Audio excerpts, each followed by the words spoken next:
Hello दोस्त, मैं Ritesh sir from Arkiya research centre. ये और हम लोग जो सर्कल स्टार्ट किए थे, तो सर्कल में कुछ हम लोग कंसेप्ट की चर्चा कर चुके हैं। तो कंसेप्ट चर्चा करने के बाद आईआईटी जेईई में कुछ टफ प्रॉब्लम बनते हैं। वैसे टफ प्रॉब्लम को हमने लिया है और देखते हैं इसको सॉल्व करने का सबसे आसान तरीका क्या हो सकता है। हम लोग बेसिक ज्योमेट्री से सॉल्व करने की कोशिश करेंगे। तो क्या बोल रहा है सवाल? Two circle R1 R2 pass through the vertex A of triangle ABC. One of circle touch side BC. One of circle touch side BC at B and other touch BC at C. मतलब दोनों जो circle है दोस्त, मैं बता देता हूँ। Circle number A और ये आपका हो गया दोस्त सर्कल नंबर B। इनका सेंटर में लेता हूँ C1, इसका सेंटर में लेता हूँ C2। समझने की कोशिश करना।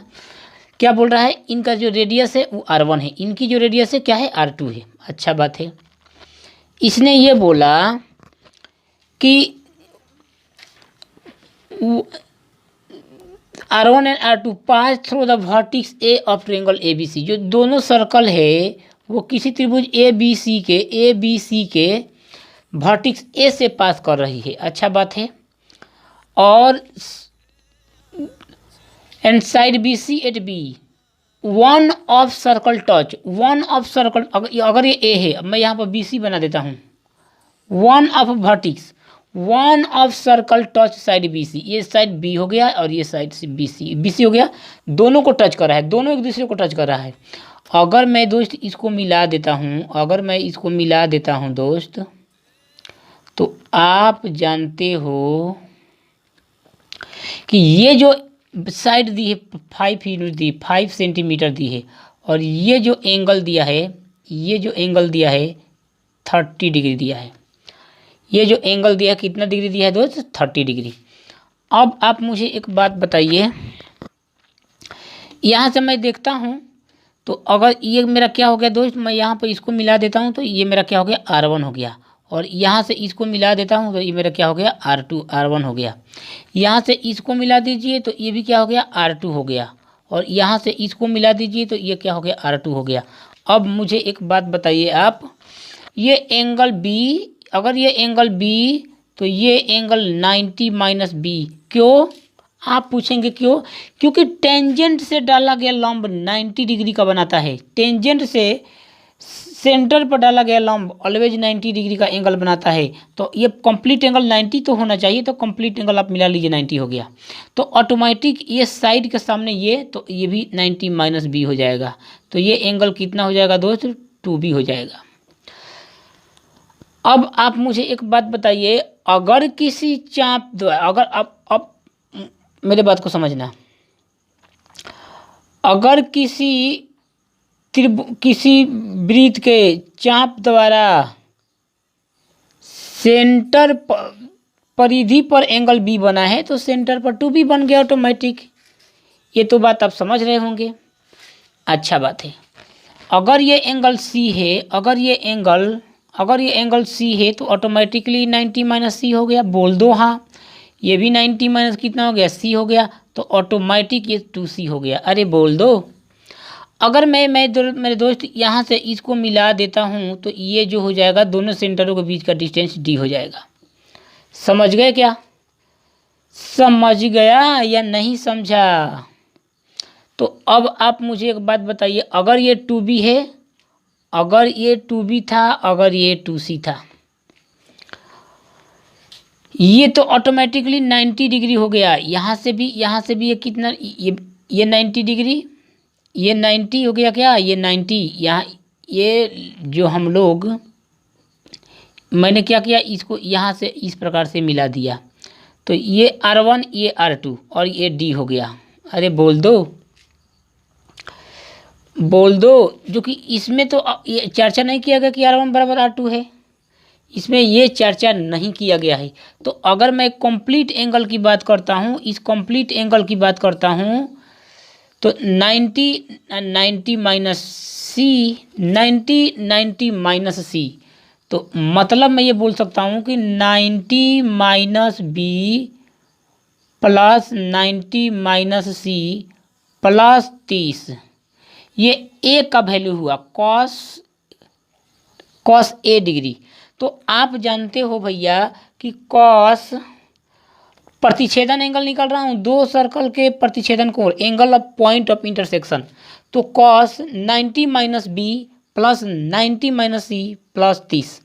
तो आप एक मुझे बात बताइए, 90 minus 180 degree minus B 180 degree minus 90 90 80 80 30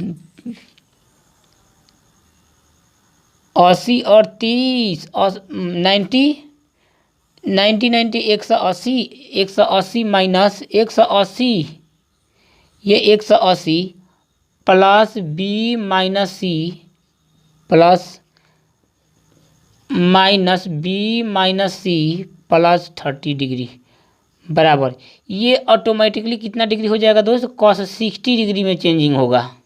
किस में होगा भैया, कॉस 60 डिग्री में चेंजिंग होगा। ये जो कंप्लीट एंगल जो मेरा होगा कितना डिग्री होगा, 60 डिग्री हो जाएगा। अरे बोल दो। तो कॉस थीटा कॉस 60 डिग्री क्या होगा, R1 square plus R2 square minus दोनों सेंटरों के बीच का डिस्टेंस 2R1 इंटू R2। आप जानते हो ये साइड दिया है, ये साइड दिया है, ये साइड और इनके बीच का एंगल दिया है, तो आप आसानी से निकाल लोगे।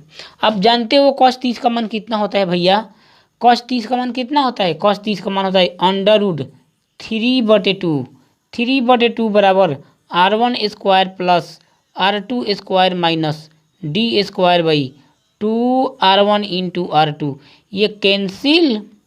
तो आप ध्यान दीजिए दोस्त, अगर मैं R1 इंटू R2 का मान यहाँ से निकाल दूँ तो होगा दोस्त R1 square plus R2 square minus D square अपन अंडर रूट 3। अरे बोल दो, सही है। काफ़ी तगड़ा सवाल है, थोड़ा बनाने में वक्त लेगा। तो हम जान गए कि मेरा R1 इंटू R2 का मान निकल गया। अब आप बताइए भैया, अब आप मुझे एक बात बताइए, लेंथ ऑफ कॉमन टेंजेंट, दो सर्कलों के कॉमन टेंजेंट दिया है और कॉमन टेंजेंट का फार्मूला क्या होता है, कॉमन टेंजेंट की लेंथ दिया है 5 बराबर under root D² minus R1 minus R2 का होल स्क्वायर। यही होता है क्या। अगर मैं इसको इक्वेशन 1 मान ले रहा हूँ और इसको इक्वेशन 2 मान ले रहा हूँ, तो आप जानते हो कि D², इसको थोड़ा इसमें रोटेट कर देते हैं। मुझे चाहिए क्या, अंडर रूट R1 R2 चाहिए, अंडर रूट R1 R2 चाहिए। तो मैं दोनों तरफ एक बार स्क्वायर कर देता हूँ, तो ये 25 हो जाएगा दोस्त। 25 बराबर D² minus R1 square plus R2 square minus 2R1 into R2। यही होगा क्या, यही होगा क्या। तो आप देख लिए दोस्त कि ये मेरा बन गया 25 बराबर D² माइनस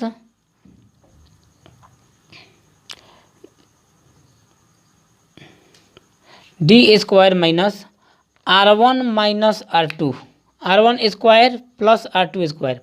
यहाँ से अगर मैं चाहूँ तो 25 बराबर 25 minus D² R1 square plus R2 square D² minus ये R1 square plus R2 square minus D²। तो ये क्या हो जाएगा दोस्त, 25 माइनस 25 प्लस 2R1 R2 बन जाएगा यहाँ से। अगर मैं D² minus R1 square plus R2 square का मान निकालता हूँ तो ये इतना बन जाएगा। तो आप देखिए दोस्त, यहाँ पर थोड़ा R1 R2 का जो मेरा वैल्यू आया दोस्त, कितना आया, R1 square plus R2 square, R1 square plus R2 square के जगह पर मैंने D² का मान निकाला, तो R1 square plus R2 square का मान निकाला तो कितना आ गया, 25 plus R1 R2 square minus D plus D²। आप जान गए कि R1 into R2 25 plus 2R1 R2 2r1r2 plus d² minus d²। अरे बोल दो सही है क्या? बाटा √3। √3। अब मुझे एक बात बताइए दोस्त, ये तो कैंसिल हो गया। √3 ये क्या बन जाएगा मेरा?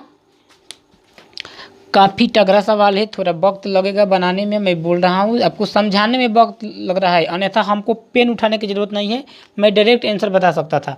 √3r1r2 बराबर 25 प्लस 2r1r2। इसको मैं इधर लाता हूँ तो √3r1r2 माइनस 2r1r2 बराबर 25। r1r2 कॉमन ले रहा हूँ तो √3 माइनस 2 बराबर 25।